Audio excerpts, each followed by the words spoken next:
I'm not a happy bunny this morning. Phase 3. Yeah, well, I've covered phase 1 and phase 2 briefly, as putting in as much detail as I can give a shit about. Then we'll move on to phase 3. Phase 3 was the outlying areas, if you like. One of them was just a shelter, a fairly small shelter that I could use for a kitchen. And another was the toilet, a proper toilet, what they call an earth toilet, which is basically you put a seat over a hole that you dig. And the dig's only about the hole's only about 1 metre deep, and yeah, but serves as a toilet. Got a proper toilet seat as well, and believe me, toilet seats in this part of the world are like hen's teeth. There are a lot of houses have a proper kind of porcelain toilet installed, but you don't have a seat on it. You've got to kind of sit on the porcelain. So yeah, I actually got myself a proper seat, which was nice. The third building I wanted to construct in phase 3 was going to be the hen house.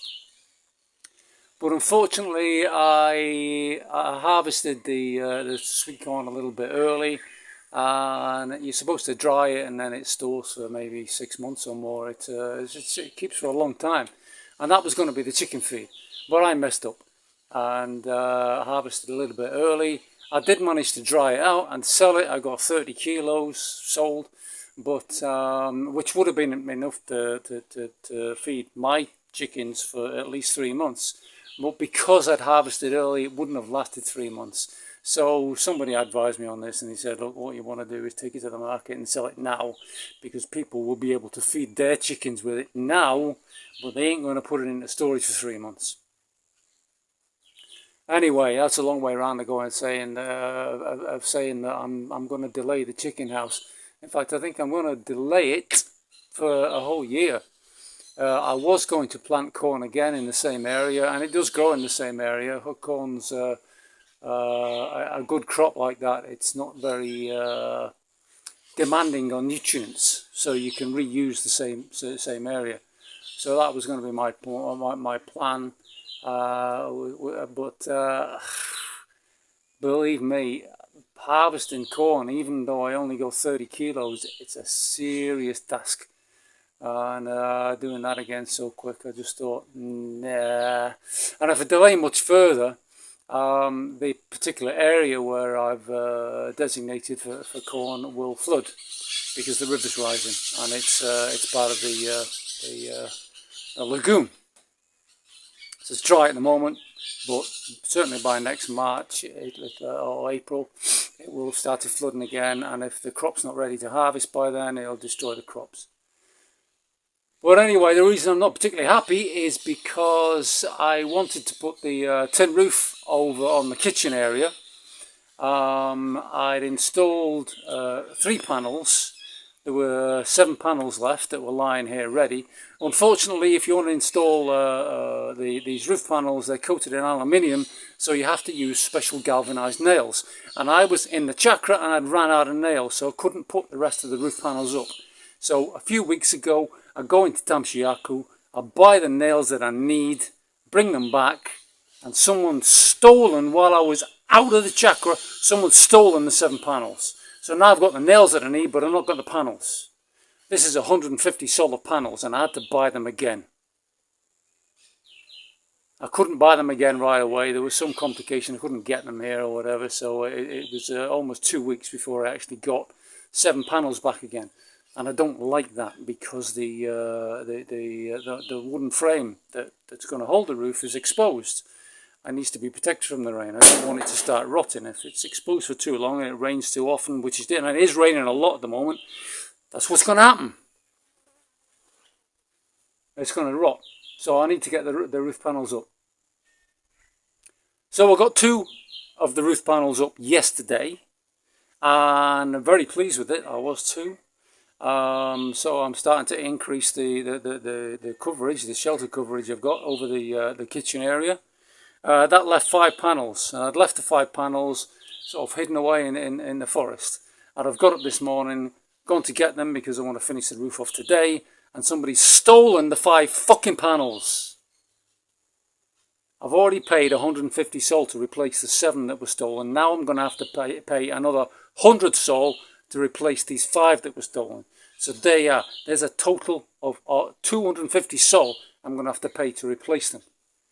And like the worst thing is, I know who it is who's stolen them. I just know who it is, but I've not got enough evidence to take him to the police, to report him to the police. And the thing is, this guy's a career criminal, and he was in Iquitos for a long time, and all of a sudden he comes back to Tamshiaku, and then by coincidence all kinds of stuff goes missing. He stole a harness I used to hold the brush cutter. You know, I put a harness on and you hook the brush cutter off. He stole that. He's stolen my garden fork, which was very useful to me, but I've never seen anybody else around here that's got a garden fork. He stole my garden fork. How's he going to get rid of that? Who wants a garden fork? And if somebody buys a garden fork, it'll be easy to identify. He stole a handsaw as well, which I'm least bothered about, but still don't like it when people steal from me. And if it's somebody completely anonymous, you don't know who it was, that's one thing. But when you know who the person was,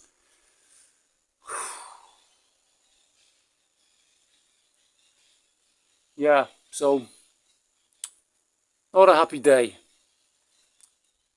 And you see, yeah, I still need to finish the front of the toilet. The toilet. It's not going to look very impressive to you, I know, because you've probably got a plumbed-in toilet, flush toilet, and you've got your little toilet duck on the side and your toilet paper, and there's me having a shit in a hole. But yeah, got to finish it. Oh, there's freaking budgies that do me head in. Tell you a story about budgies. When I was a kid, my grandmother had a budgie. It was a little blue and white budgie that she kept in a cage. But she quite often opened the front of the cage and let it fly around and shit everywhere like budgies do. And it was called Peppy. And the one thing I remember, I was only younger, maybe about 8 years old when she had this bird. But one thing I remember about this bird is when it used to chirp, it was ear piercing. Absolutely ear piercing. What we've got here are wild budgies. They're all green. All of them are green. And there are thousands of them. And they're all chirping to each other, chirping as loud as they can so they can be heard over all the others. And I tell you, at the worst time when they're chirping, it makes your head want to explode. I'm going to finish this toilet, the front of the toilet, but I'm short of 2 posts. I need 2 posts. Then I can nail some planks to it vertically. I'm going to leave a gap in the middle about 1 metre wide. I'm going to hang a curtain from that gap. I'm going to weight the curtain at the bottom so it doesn't get blown around. But then I'll have privacy when I'm using my toilet, which is nice. Everybody likes a bit of privacy when they're using the toilet. So yeah, that still needs to be done as well in phase 3. But aside from that, I'm going to have to get some more roof panels that I can finish the roof over the kitchen area. In this part of the kitchen area, I want to install a tushpa. Tushpa is an old jungle word, an old Quechua word. And a tushpa is like a sandbox on legs. So you make your wood fire on top of the sand, and that way you don't have to crouch down all the time to ground level when you're doing your cooking. That's one of my ambitions, is to get a tushpa there. And that'll be easy enough for me to knock together out of all bits of wood when I get round to it.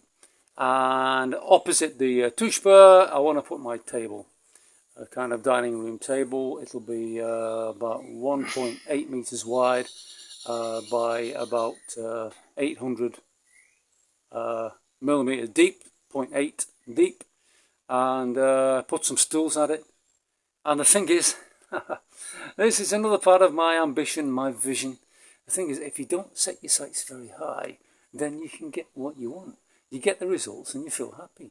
If you set your sights too high, you might never get there. So I'm still very much enjoying the life here. Very simple life. I kind of feel like one of those old settlers in the Wild West in the in the USA in the early days. And they used to go off with the family and then cut down trees and make a... So I'm kind of living that life, and it's a good life. I really am still quite happy here.